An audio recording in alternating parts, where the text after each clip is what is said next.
Assalamualaikum warahmatullahi wabarakatuh. Halo saudara Kanlon, jadi saya Dipa Mandasari dengan NPM 2206110243 akan mengajak teman-teman semua untuk lebih mengenal dan juga mengetahui tentang bagaimana dan apa sih itu sebenarnya tradisi Tet Apam di Aceh.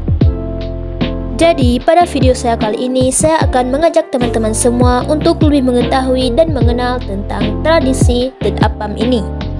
Mulai dari sejarah dan khazanah yang menyertai tentang tradisi dan kebudayaan Aceh ini. Jadi izinkanlah saya untuk beberapa menit ke depan menemani teman-teman semua untuk lebih mengetahui dan mengenal tentang tradisi Tet Apam. Bulan Apam merupakan sebagian sederetan dari penyebutan bulan di dalam Almanah Aceh yang sepentaran dengan bulan Rajab dalam kalender Hijriah. Bulan bisa diartikan sebagai bulan, sedangkan untuk apam itu merupakan suatu jenis makanan yang hampir serupa dengan serabi. Disebut bulan apam karena memang sudah menjadi tradisi bagi masyarakat Aceh bahwa bila bulan apam tiba mereka akan mengadakan kenduri apam. Dulu, tradisi ini paling populer di Kabupaten Pidia.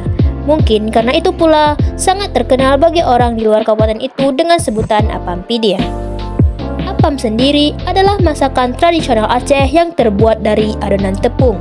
Setiap memasuki bulan Rajab ataupun peringatan Isra Mi'raj, masyarakat Aceh ramai-ramai memasak untuk disantap bersama. Dalam Almanah, masyarakat Aceh saat memasuki bulan Rajab pada kalender Hijriah menyebutkan bulan Apam. Apam itu terbuat dari campuran tepung beras, santan, air kelapa, air putih, garam, dan gula pasir. Dengan cara pembuatannya pun relatif sederhana. Tepung gandum ataupun tepung beras itu akan dicampur dengan garam, kemudian diaduk dalam keadaan kering. Kemudian dituangkan santan dan sedikit air putih serta diaduk merata hingga menjadi adonan cair. Adapun alat untuk memasak apam adalah cerelup. Cerelup sendiri merupakan pinggan yang terbuat dari tanah. Cerelup disiapkan di atas tungku dengan api yang sudah siap menyala. Lebih bagusnya lagi, apam dimasak dengan menggunakan kayu bakar. Ketika cerelup sudah panas, lalu dimasukkan sedikit garam yang diratakan dengan sabut kulit kelapa. Setelah itu, langsung dimasukkan adonan dan ditunggu hingga matang dengan menutup ke tempat penutupnya. Selain di Pidia, di Aceh Utara, Aceh Besar, dan beberapa kabupaten lain juga dikenal tradisi ini, walaupun dengan tata cara yang berbeda. Kegiatan Tet Apam ataupun memasak apam dilakukan oleh kaum ibu-ibu di desa. Kadang-kadang ia melakukan sendiri, tetapi lebih sering secara berkelompok antara beberapa orang ibu rumah tangga. Pekerjaan pertama dari usaha ini adalah tepung beras. Tepung ini tak perlu dijemur, tapi langsung dicampur dengan santan kelapa dalam sebuah belangong raya. Campuran ini direndam paling kurang 3 jam agar apam yang dimasak nanti menjadi lembut. Adonan yang sudah sempurna ini kemudian diaduk kembali sehingga menjadi cair. Cairan tepung inilah yang kemudian diambil dengan awe ataupun irus untuk dituangkan ke wadah memasaknya, yakni lelek berupa jemprok tanah. Dulu apam tidak dimasak dengan kompor ataupun kayu bakar, tapi dengan on wato ataupun disebut juga dengan on gersong.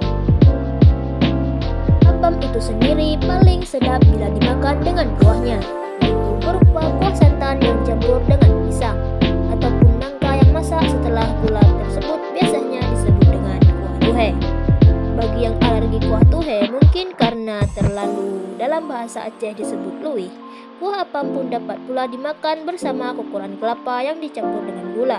Bahkan apam pun bisa dimakan langsung tanpa dengan ada kuah ataupun tambahan apapun seperti makan kue pada umumnya. Begitulah apam yang telah dimasak bersama lauknya siap dihidangkan kepada para tamu yang sengaja dipanggil ataupun diundang ke rumah. Dan tidak hanya tamu undangan, siapapun yang lewat ataupun melintas di depan rumah pasti sempat menikmati hidangan kenduri apam ini. Pun bila mencukupi, kenduri apam juga akan diantar ke menasah serta kepada para keluarga yang tinggal di kampung lain. Begitulah acara Tet Apam diadakan dari rumah ke rumah ataupun dari kampung ke kampung lain selama bulan apam. Selain itu, ada beberapa perbedaan yang ada pada apam dari daerah Pidi dengan daerah Aceh Besar dan sekitarnya. Bila dibandingkan dengan apam Pidia itu lebih terlihat seperti seperti bersarang dan juga memiliki semacam kerak pada bagian belakangnya, sehingga saat dicampurkan dengan kuah itu akan menjadi lebih enak. Sementara untuk apam daerah Aceh Besar dan sekitarnya, bagian tengahnya itu lebih mencuat dibandingkan daripada apam ini. Jadi begitulah teman-teman semua sekiranya tentang pengenalan adat istiadat serta budaya Aceh, yaitu tentang kenduri dan apam ini. Semoga teman-teman semua dapat mengetahui dan juga mendapatkan tambahan ilmu baru tentang kebudayaan dan apam di Aceh ini. Terima kasih telah menyimak video saya dan saya mohon maaf apabila ada kesalahan dalam penyebutan tempat atau kegiatan. Saya akhiri dengan kata-kata wabillahi taufiq wal hidayah. Wassalamualaikum warahmatullahi wabarakatuh.